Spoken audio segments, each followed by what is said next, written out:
Moses says, we are setting out for the place about which God said, I will give it to you.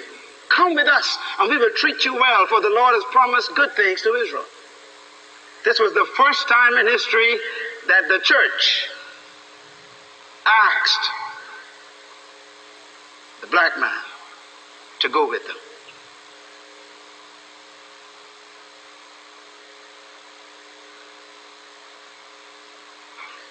Answer. He answered, no.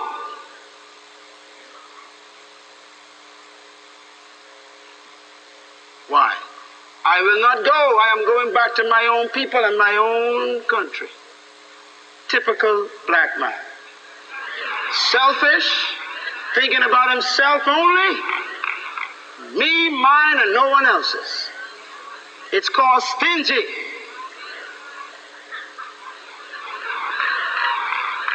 Way back there, thinking about himself.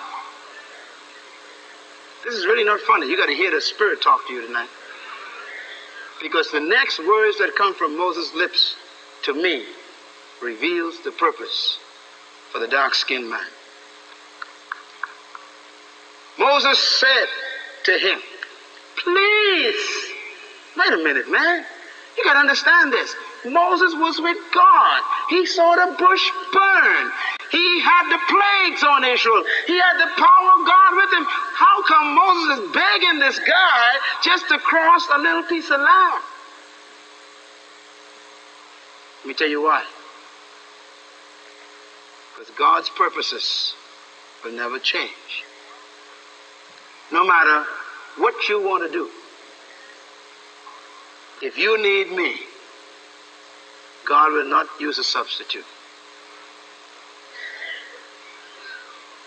Some of y'all ain't gonna get this. The purpose for that man. Let me show you the purpose for the black man. Listen to me, you folks who ain't too black. Moses said, please do not leave us. Why? Because you know the way through the rough desert, and you can be our eyes.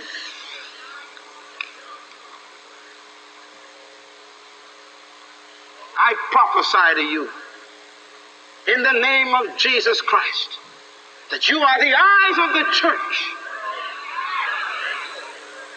and you still are.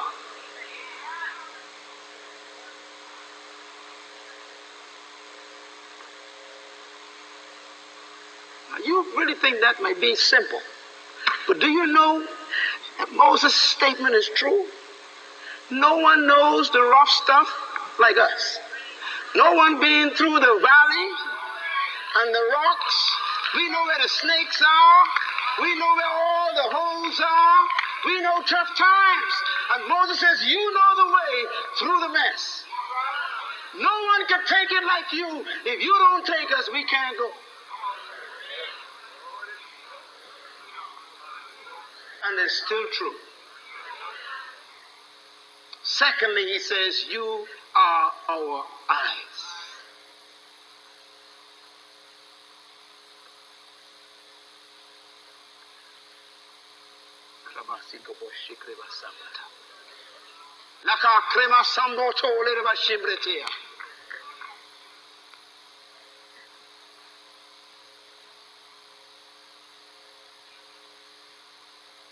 That journey, geographically proven, supposed to have been done in 1 month, 40 days. It took them 40 years because the black man said no. 40 years is the number of a generation. That means when the black man said no the first time, the church was lost, wandering around in the desert of life, couldn't find their way, and they all died.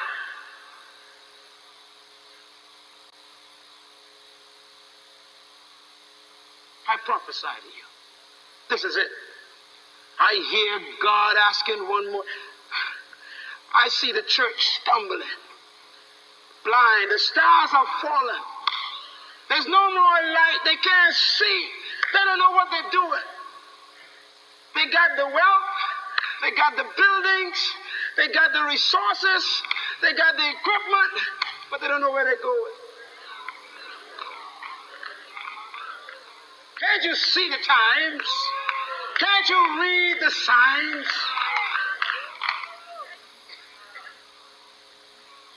They've got the money. They've got all the equipment. But they don't know where they're going. I prophesy. God is now moving and calling the man one more time. Every time he shows up, it's because God can't see. Jesus, on the way to the cross, blood in his eyes, he's blind. And guess who shows up? The eyes shows up. And the eyes took the cross. He says, I know the way to Calvary. And he stumbled all the way to Calvary.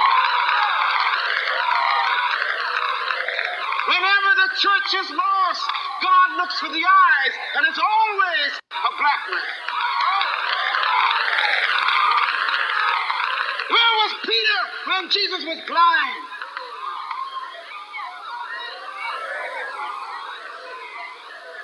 You folks who have joined higher dimensions, I tell you, you are in the right place at the right time. This has nothing to do with prejudice. It has nothing to do with color skin. It has to do with the time.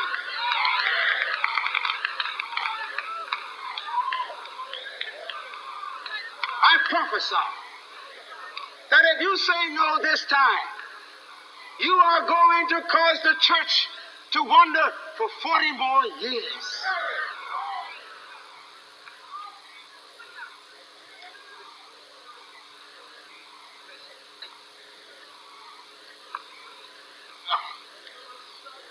Moses said, please.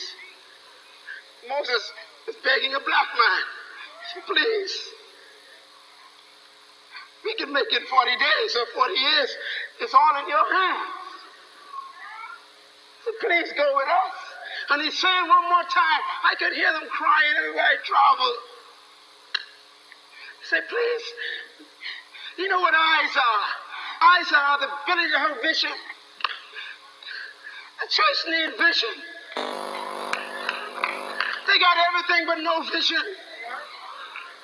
The TV programs ain't going nowhere.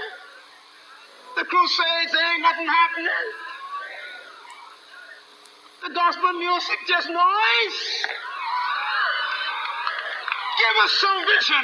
God is saying, give them the sight now. It's your time. It's time for you to stop following and lead now.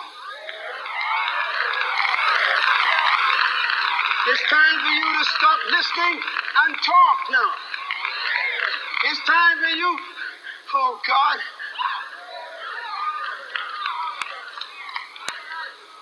stop borrowing and start lending now. Stop receiving, start giving now. It's your time. Thank you once again for listening to this. All right, thank you.